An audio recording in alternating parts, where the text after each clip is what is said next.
You're listening to Progress Canada, presented by Lightbulb Narrative. Today we're joined by MP Chi Nguyen.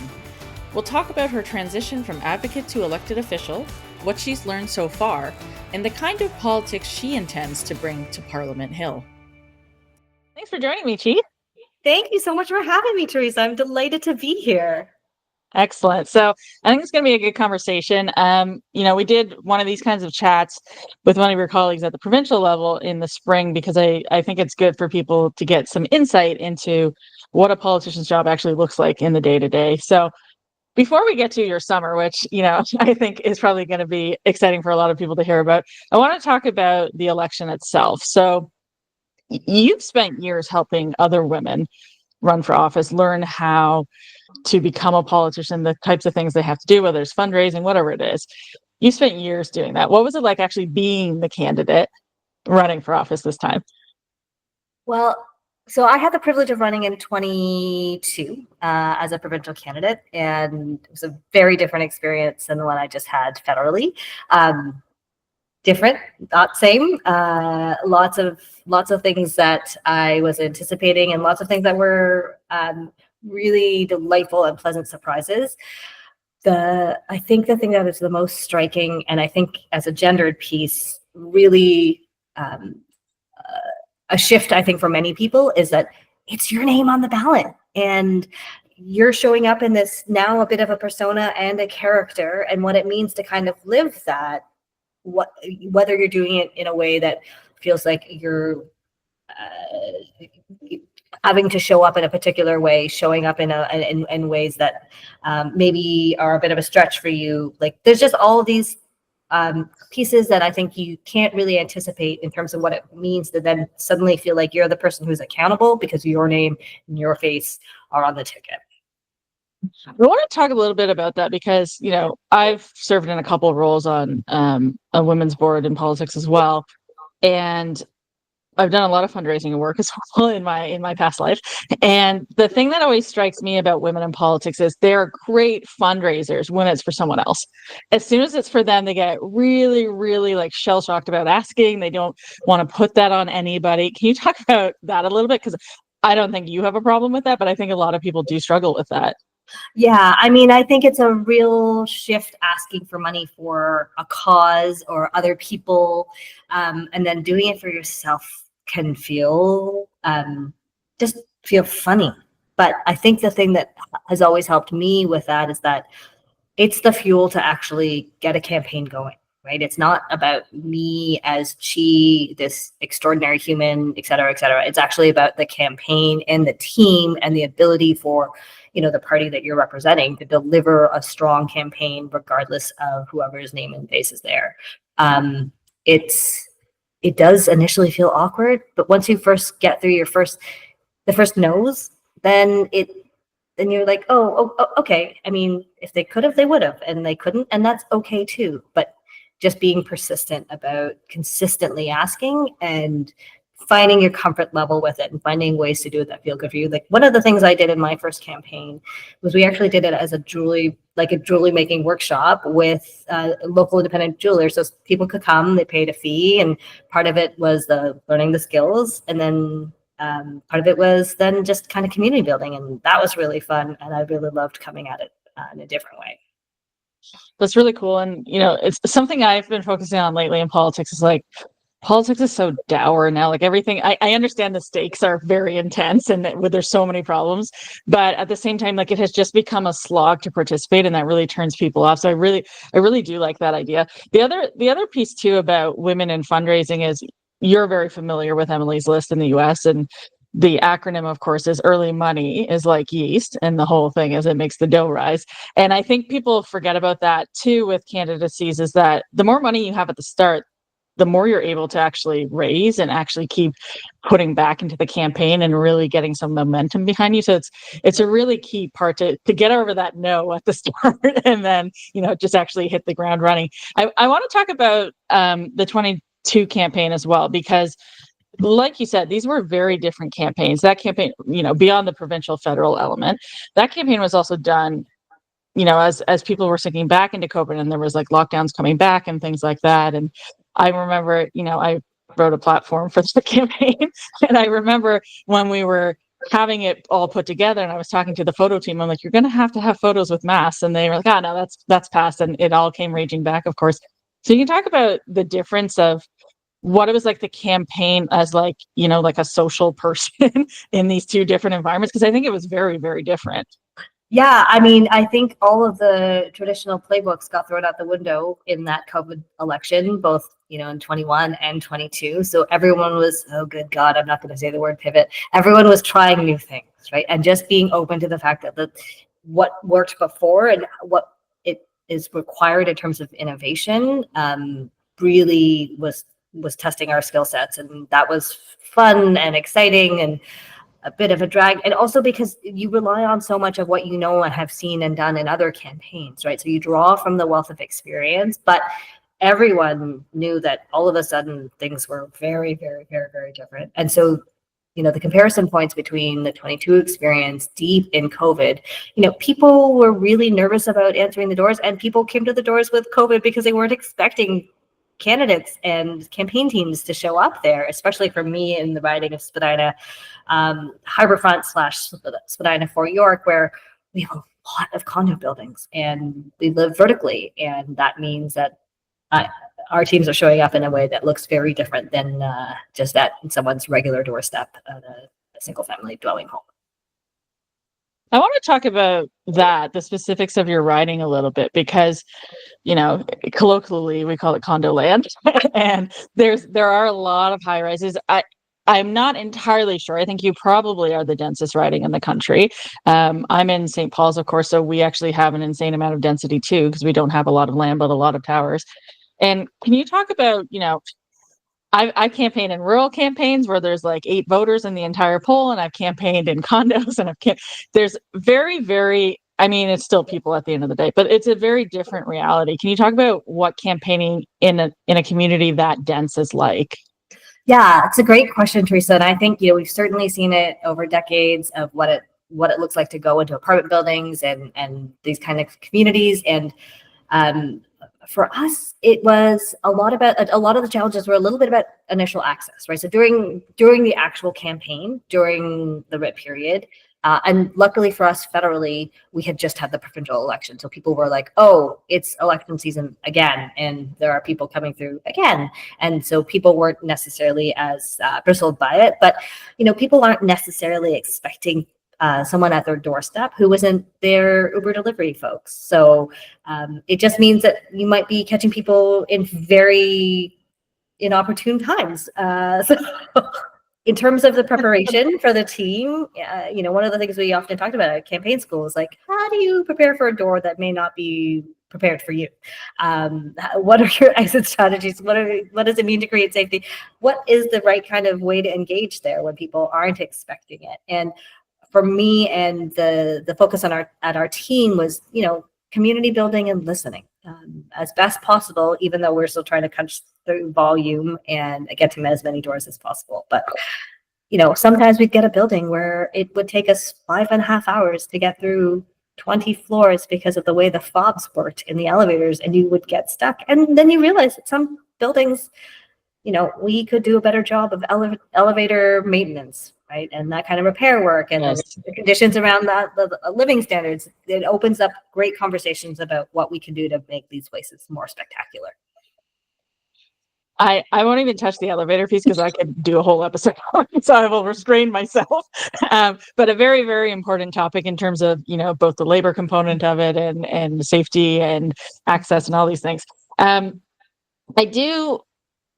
Can you tell me, actually, because I don't actually remember when you got nominated for this race. Was it before the leadership change? Was it after? I can't actually remember. So it was after the leadership change happened. The official nomination came through the day the election got called. So things came together really quickly for our team, and I'm really proud of the way it did. But yeah, it was fast and furious. I did not go into 2025 thinking I was going to have my name on a ballot. So I want to talk about that, because this is what happens sometimes. Like, I think people have these, and I know you have wanted to run for office for a long time. You've always been interested in the space, but I think people think like people are just like, raring to go. They have this whole like life plan thought out for this exact moment. And that's just not how life or politics works at all. This campaign, especially, obviously, was not a campaign that was planned. It was supposed to happen in the fall, this fall, not even yet. And so, this was not on the plan for the year. How was it to sort of scramble together a campaign and just hit the ground running? Because it was not a long campaign either. No, it felt very, very, very fast. And in some ways, I had the benefit of having had a long campaign and a long nomination. I think in the provincial election that I ran in previously, I was nominated the year prior, and had announced my intention to seek the nomination in November. So 18 months of my life just sucked into this, holding the space there. With this round, it kind of came together within a very quick couple of weeks, and I wasn't anticipating it at all. And so it just meant, had I not had the experience and the training wheels in some ways of 2022, I don't know what I would have been as emotionally prepared or able to anticipate. And my kids were a little bit older as well. And so there was some really special moments in that, and being able to share this experience differently this time. But the very first thing that my 7-year-old said to me was like, "You should have a different job.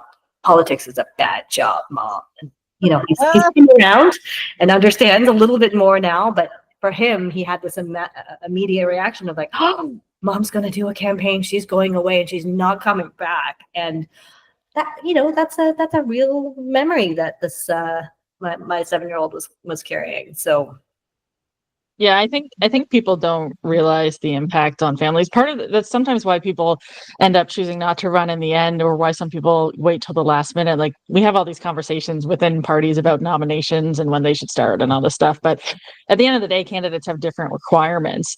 I wanted to ask, do you regardless of the result, because I think this result was obviously much better, but regardless of the result, do you think it was easier running this time, or was the experience helpful, but there was different sets of issues that came up that you didn't face before?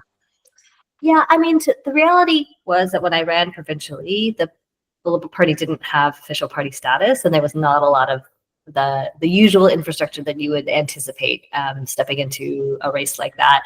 And so it didn't mean that we didn't give it the good old college try. It just meant that we were having to build things that we may not have been anticipating. And so in some ways, the crunch timeline and the capacity at Central to give us comms materials and social media products and the key messages and all of that felt a little less bumpy, or just different.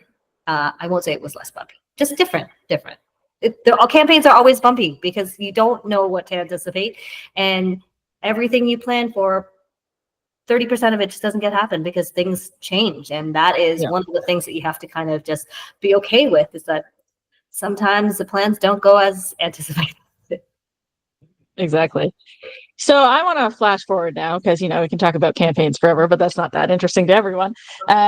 We ran to each other on the Hill a few months ago, and it was a very, very exciting time. You were like 2 days into the job, I think, at that point. And it was very much like, it was funny as like a former staffer there on vacation watching the MPs like just saddle up to Parliament Hill and like trying to figure out where to go. It was very sweet. And it's kind of a nice moment of democracy to see people so excited and entering into this place that they've dreamed about, to do this work that is so important for people. You are one of over 100 new faces elected to Parliament this time, which is a massive number. It's 34% of current MPs, and it's the largest newcomer group since 2015. So in a decade, it's the largest group of new faces, which is really, really interesting. So can you talk about, from your vantage point, what was it like stepping onto Parliament Hill, and what was like in those first, whirlwind few weeks of trying to get some legislation out the door before the summer break? Yeah, it was a really furious, very intense pace, and I think parliamentary cycles have those kind of peaks and valleys. And but what a beautiful moment, new prime minister, new leadership, a chance to kind of reset and rethink about the operating model, right? So I think that was really exciting, and things that you'd been doing for a while, asking the question of why. Why? To help us understand, okay, this makes sense, and this makes sense to kind of keep pushing forward on. I had the benefit of having worked on the Hill in my early 20s. So I was familiar, but it's very different. When I worked on the Hill, there was no security. My favorite thing to do in the evenings was to find visitors outside and be like, do you want to come in and get a sneak peek at this place? Because it's yours. Come take a look. And so I would often just bring visitors in. You can't really You do cannot do that now. in the same way.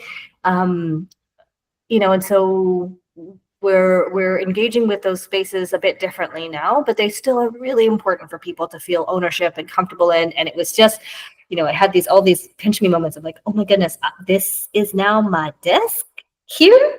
This is pretty wild. So it's been really special just to kind of sit with that and watch this incoming class learn these things together. It's been really powerful. How much of your fellow caucus members did you know prior to this? I assume you knew a fair amount of them, particularly in Ontario. Although, given your past work, too, you have a national network as well, I would imagine. Yeah, I knew of a lot of folks. Knew closely, about a baker's dozen. So it didn't feel lonely coming into Parliament, and it felt really exciting, like a very fun back to school kind of like, oh, this is like, yeah, it was pretty fun. So yeah, it helped to know some folks. Some folks I knew much better, and some folks I got to run with in 22 and get to serve with federally, which is pretty cool. So those first few days, can you walk people through what that actually looked like? So obviously there's a process where a speaker has to be chosen, a throne speech has to be given, and then some initial legislation gets debated in the House. You all take your seats, as you mentioned, and you have assigned seats in there. I have heard that some people scratch their initials into it. I won't ask if you've damaged the facilities, but there is all of that. What does that look like from your seat in the House? When you sat down for the first time? Yeah, I mean, it was pretty remarkable getting to sit there in the legislature. The thing that really grabbed me was the day we got to vote for the speaker, and I was like, oh, this is actually happening. We're going to do this thing now. Here we are, just showing up and figuring out how we want this place to work and run, and it was really, really, really exciting. And for people who've been doing this for some time, who've had some cycles through this, I think it's still exciting for them as well. Like, I don't think anyone takes it for granted, the opportunity to serve and show up for their community.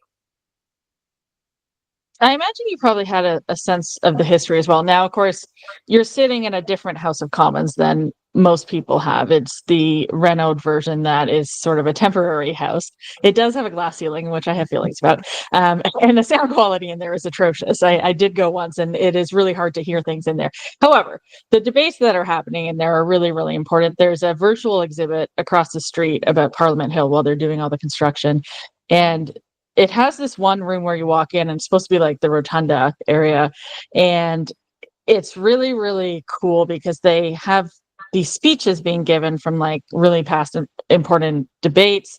And you think about like all these votes you're casting are recorded, and there's just like such a huge sense of history to it. I imagine like that's very overwhelming if you sit down.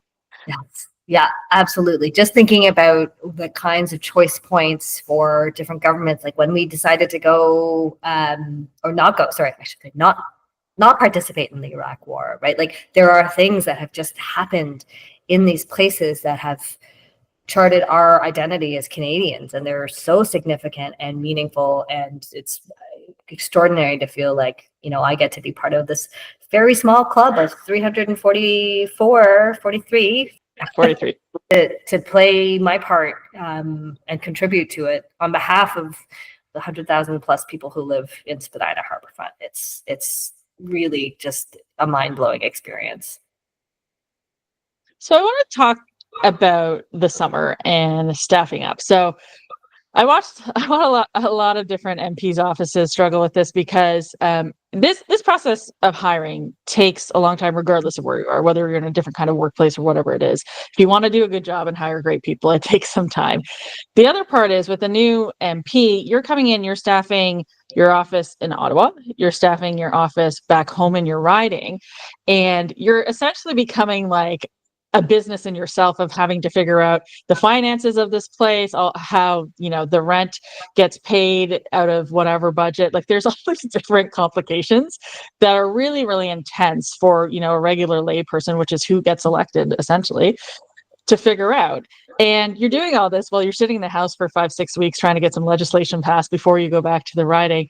And I know there was a lot of, not with you, but there was a lot of frustrated folks in different communities around the country that they didn't have the services up yet. And I tried to explain to some people like, well, this is actually what's going on behind the scenes. This is why it takes a while. At the federal level, there are also a lot of security clearances that have to happen with staff. It's a really long process, to the point that some offices, even into August, are still hiring staff. So it's a big thing.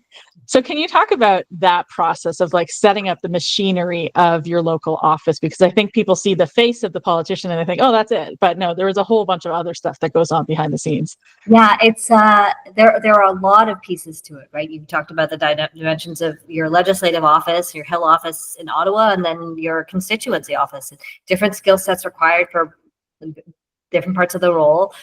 Figuring out what your ideal staffing plan is, working within some budget, it's and a bit of a ceiling. So it's interesting in terms of like who you can, what levers you have to attract talent to be able to serve in these offices. I will say the House of Commons administration does a really phenomenal job of building out a lot of the toolkits and resources, and colleagues have been really generous about saying, well, this is what worked for our team and here's something that I was trying that seemed to work well. And I think a desire to kind of information share so that people aren't reinventing the wheel and can still add their own kind of spin on the things is definitely what I saw happening, is that people approaching it in different ways. But yeah, we actually just had our new Hill staff starting today. We've got 2 new people getting started for us, so it's really exciting. That's exciting. So so it's actually interesting because I was reading. I've been doing a bunch of research for a client I'm working with in the political world, and I was actually just on the side of this because I'm a nerd. I was looking at Greg Sorbera's biography, and in the back of the book, he actually lists every person who's ever worked for him in politics, which I thought was lovely. So keep that list for yourself as you're going. But also, like, it was just a really, really lovely thought of these people spend years with the MPs and MPPs that they work with, and there is a very trusted relationship that gets built up, and it's extremely important because they are managing your life essentially for 4 years at a time. So they're incredibly important people, but they're also really important because of the constituents that they're helping, whether it's on the Hill or in the riding. As you pivot to the summer season, I think a lot of people think MPs are just on vacation the whole time and they're not doing anything, and they think the same thing, when they cut out for the weekend. Not true. You're back to the community. You're doing stuff. Can you talk about, I read your newsletter. It was extensive.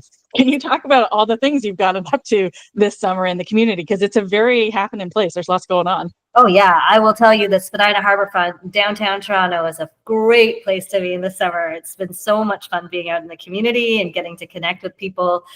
So some of what we did was we visited organizations we have a funding partnership with who are doing great work. And so getting to know what the value is of what they're contributing and how they're supporting communities and constituents, that's been a really important piece.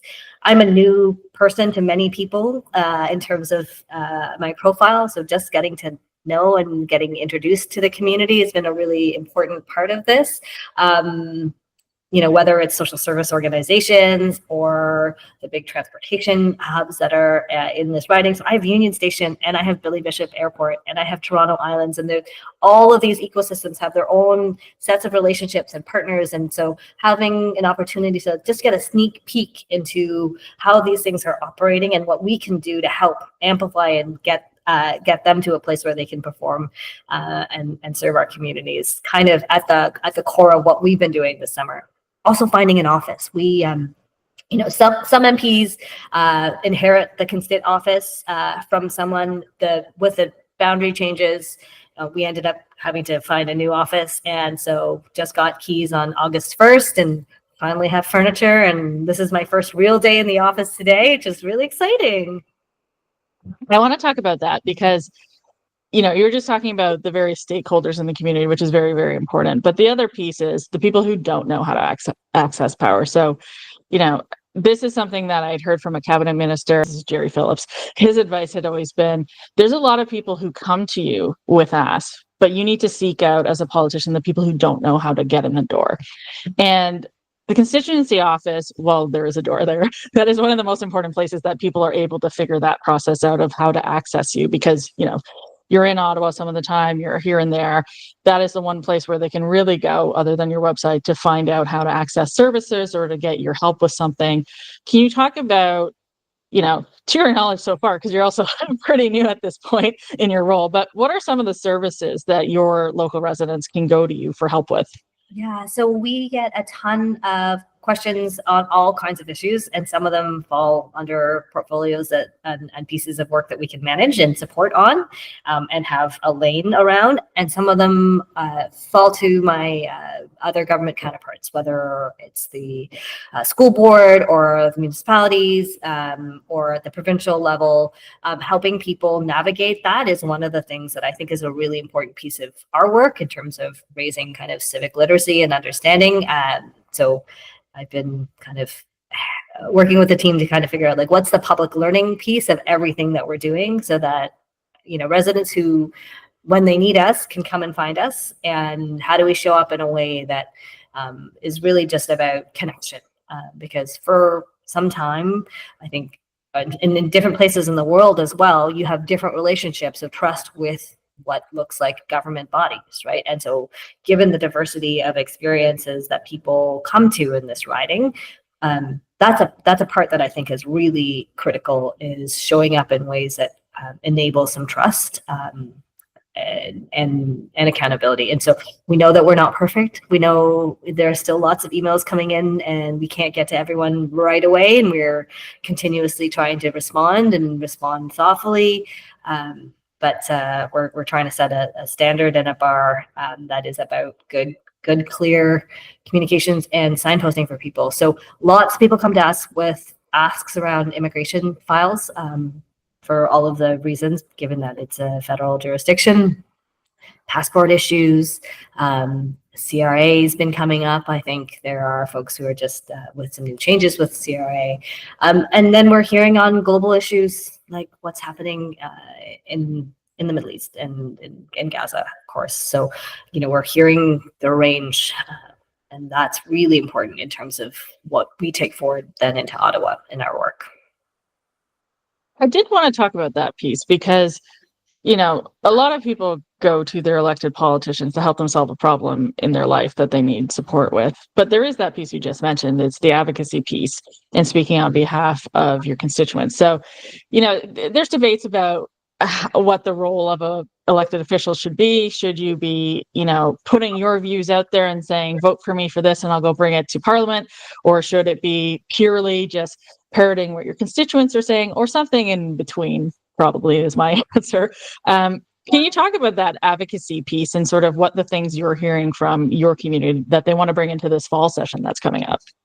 Yeah, I mean, some of what we use the campaign time to do is to have a bit of a read on where people are at, right? So when you're in conversation at the doors, like, what are the things that are the pain points for people's lives? Where are what's keeping them up at night? And using that as a really important and valuable input, for me, is really critical. Like, I think that's a big piece of my role. That doesn't mean that I don't see that there are policy pieces that I want to advance, but we're doing them kind of in parallel and hopefully informed by good evidence. So certainly across the country, the conversations, while a lot of them were about what's happening with our southern neighbors, also the cost of living challenges, and also housing. And it was the same pressure points that I recall in the 22 election as well. It's like housing affordability is top of mind, especially in a riding that's as young kind of demographic as the one I represent. So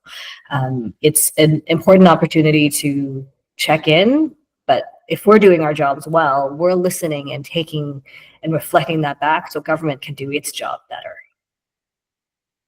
I want to talk about that a little bit more in the sense of, every MP gets to put forward legislation. You go into a lottery where there's a lottery, so it can take quite a while for your number to come up, or it might come up immediately. So I always say to people, it's important to have an idea of what you might want to do, should that be the case.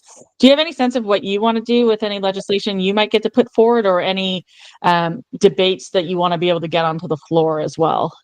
Yeah, it's a great question, Teresa. I think, a couple of things drawing on my past experience working in the nonprofit sector and the value of the nonprofit space. I think there's work there, and something that I would be interested in kind of advancing is, recognition of the nonprofit sector, the role of women's organizations, the impact of gender violence in our communities. I think there are a couple things that probably are very heart compelling to me that I think, is shared by people in the community, et cetera. But partly because I know my number is quite low, far down on the list, I haven't dug into that quite yet, because I know that it's probably going to be 2.5 years before I get that opportunity. But we're watching to see what might emerge as well. Do you think you'll get new ideas over that time, or are you having, constructing in your head already a little bit of a rating system of how you'll prioritize things over each other when it comes to that point? Yeah, it's a great question. So one of the things that we've been working on as a team is like, what are the priorities we think we can actually advance, especially locally, right? In this riding where we do see lots of infrastructure opportunities and needs. How do we kind of winnow down and decide like which ones to really kind of carry forward, right? And so we're starting to do a bit of our own kind of strategic plan for what we think we could set out as milestones and achievements. And not surprisingly, they reflect issues that we're hearing. So whether it's housing or transit, and for us, because we happen to be this really extraordinary place of vertical communities, 93% of the people in my riding live in multi-res. It's extraordinary. And so they're great places to live. It's a way of being in the city. And how do we think about what magic we can create when we live in these ways, right? And so those are some of the frames I'm thinking about locally, and there's also national lessons from that as well. So that'll be part of the frame for, I think, some of the work that our team pulls forward. So I want to talk about being a woman. Not just in general, but in the political sphere specifically. You're part of a cohort of parliamentarians right now. There's 30% female, which is, a pretty good number. I'm not sure it's the max we've had, and it is a 10% increase over the 1990s. However, it is a 10% increase over the 1990s. I think a lot of us, I think you're probably similar age to me. Growing up in the 90s, I really looked towards the future. This is something I was asking Kate Graham about too when we were chatting, that, you had the Beijing Declaration and everybody in 1995 is like, oh yeah, everything's going forward, feminism, yada, yada, yada. And that just really hasn't played out that way. And I think we're at a period of really heightened misogyny now, where there's a backlash happening, and we're seeing that, especially online, especially with specific audiences. There's a real feeling of failure right now for some of us on this topic. Now that you're inside, as opposed to advocating from the outside on these issues, how much progress do you think Parliament is making in this space to become more inclusive, and where can we make improvements now that you're sort of getting the inside track on it? Yeah, it's a great question, Teresa. I want to start with recognizing that actually we've had some really important wins that I think we do a lousy job of really understanding the social value, right? The decision to go forward with a national childcare program, which, while as an advocate, I would have said 20 years too late, but my goodness, we're finally getting it done. We're not there yet. The system is not working as it should because we're still building it as we go. But it is a monumental shift in understanding the value of that kind of infrastructure as part of the infrastructure we build for economic growth. I don't want to frame it in that, because it's also all of the other important benefits that come with childcare, but it's really a different lens, right? And the work I was doing in the early 2000s around the idea of a gender-based analysis in a budget and thinking about that lens as a policymaking tool, we've picked it up and we've now made it part of the frameworks. So it does make a difference if we do it more deeply, if we do it more substantively, as policymakers get more comfortable with what comes out of what we learn from that. I think we will see that we will have more milestones reached, but we need to keep reminding ourselves of the value we create when we use those lenses in the work. And I think, what I'm thrilled about is that we've got just shy of 40% women in our caucus. We are the governing party with nearly 40% women. That's extraordinary. It shifts the tone, the conversation. We remember differently. We remember different things. We bring different experience to the table. And all of that is very healthy from a policymaking perspective. I'm going to dig more into that because, when I've talked to Deb Matthews about this, she talked about how in the early McGuinty days when, before she was a minister and before Kathleen Wynne was a minister, another famous name there, before they had really gotten hold of the levers of power in government, they were in Women's Caucus focus on things like this, childcare as an issue and poverty as an issue. And that's where the poverty strategy in Ontario functionally found its footing, was through the Women's Caucus. I'm assuming there's a Women's Caucus separately. Have you guys met? What are the discussions like there? Are there some issues that you're really focused on as a team? Yeah, it's a great question, Teresa. There has been a federal women's caucus for some time, and my first parliamentary full-time boss was Carolyn Bennett, who chaired women's caucus for a long time. I think it's been a really important gift to the caucus to have women convene in that way and to bring files forward. And so yes, we still have women's caucus, and it is going strong. And I think it's a really important addition to the conversation and a really important lens from which our government benefits from the experience around that table. And we have male allies part of it as well. Of course, which is an important piece of it. I am, the 40% strikes me as really important because I'm looking at these economic conversations we're having across the country. I'm looking at some of the decisions that have been made in government so far since the new administration has come in. And my worry when we focus so much on the economy is that we focus on a narrow band of the economy. We don't focus on parts that women contribute to. We contribute to all parts, spoiler, but specifically the parts that people think women only contribute to. And I'm looking at even like the policy of, full back to work instead of having remote work and other different options. And this isn't just a Mark Carney thing, like Doug Ford is pushing this. This is something that's being pushed across the board by industry and by politicians. And we know what happens when you lose flexibility in the workplace. It often means women drop out of the workplace. It often means that we have complications with childcare that come up for women who don't drop out of the workplace. So there's all these added barriers and struggles that get put on. What are your thoughts in terms of how, this 40% female caucus can actually help influence some of these decisions to remind people of the ways that women are impacted that maybe aren't being noticed necessarily? I think it's about having the conversation. I think, we're certainly in our team thinking about what that means. Often in politics, you have many women working in this space who go a little under the radar and not necessarily recognized. And so it's a critical piece in terms, for me, of a values perspective, around having good, talented, strong, excellent, good people show up for you, right? And so, this it has to be part of the conversation because that's what the new working world requires of us. And so you can have hard and fast rules, but if you don't offer enough flexibility to make it work for people, we're not going to be able to retain the best talent. And so I know that for my team. And so that's something that I can control and fix and kind of manage and model, hopefully, for others in a way that is helpful for them.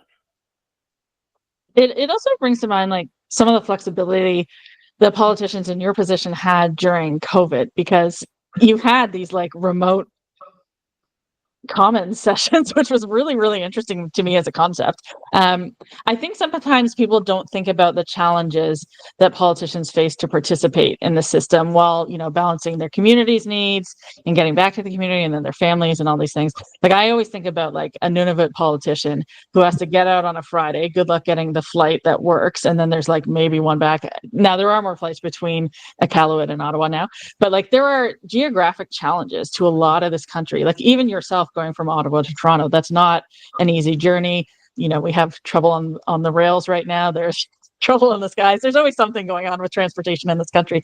So it's really, really hard to make this work.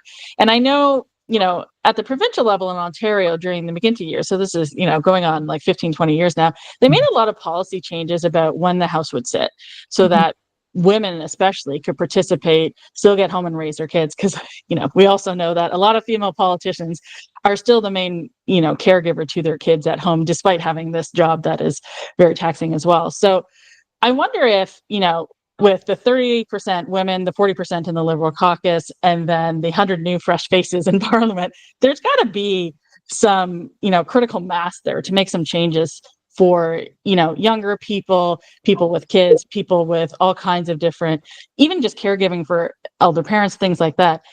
There's got to be a critical mass now to change some of these policies around to work for everybody in Parliament. I think one of the things that came out of COVID was making hybrid parliaments permanent. And so having done that, we now know what it means to be able to operate in that way. And it doesn't mean for every circumstance all the time. It's for exceptions and the flexibility that's required when it makes sense, right? And so I've spoken to parliamentarians who, because of health reasons, had to be back in British Columbia or back on the other side of the country, and without the opportunity to still participate remotely, wouldn't have been able to fulfill those duties. And so I think it's actually a universal benefit when we have built-in tools that allow for that flexibility when required. There is a lot of value in terms of the FaceTime, though. I think it's a really hard balance, and I think people are making tough choices around that for sure. So we could talk forever, but you don't have time for this. So to make sure we get you out on time, I want to ask my last question about, what's your advice for advocates and everyday citizens who want to make Parliament more diverse, who want to make it more accountable to people's values, who want to make institutions more representative, all the work you've been doing in and outside of Parliament your whole life? What advice do you have for people who share those goals, and what can they do to help make this, a stronger democracy?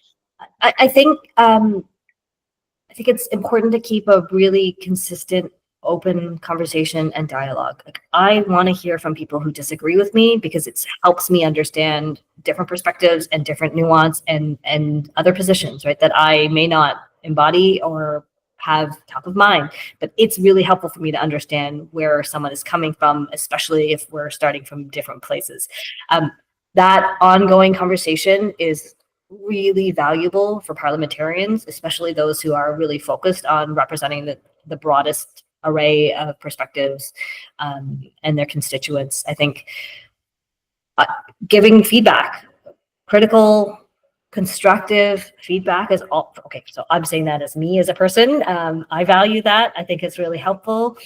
I know no teams are perfect, no politicians are perfect, no leaders are perfect. And so when you can help us be better at our jobs and work with us, that's really helpful. And let us know if we're not meeting the mark. Like, that's okay too. I mean, please maybe do it in a kind, gentle way, because we have feelings. I was going to say in a polite, non-abusive way, please. Yeah. Please, there are other people. But certainly from the work I've done for decades, encouraging women to run in politics, we hold women up to a really high standard. And I think having some grace and being kind is really important for everyone to experience. And it doesn't mean that we haven't asked to be put in a position where we're having to be accountable to our communities. It just means that we should just do it with some kindness and respect. Well, I think that's an excellent note to end on for now, because I'm sure we'll have you back as well to discuss some more later. Thanks for joining me today, Chi. Thanks, Teresa. It's great to see you. You've been listening to Progress Canada, presented by Lightbulb Narrative. a Canadian communications company specializing in content creation, narrative development, and strategic communications. Our music was composed by Elliot Middleton. If you've enjoyed today's episode, please consider subscribing to access future episodes the moment they drop. Thanks for listening.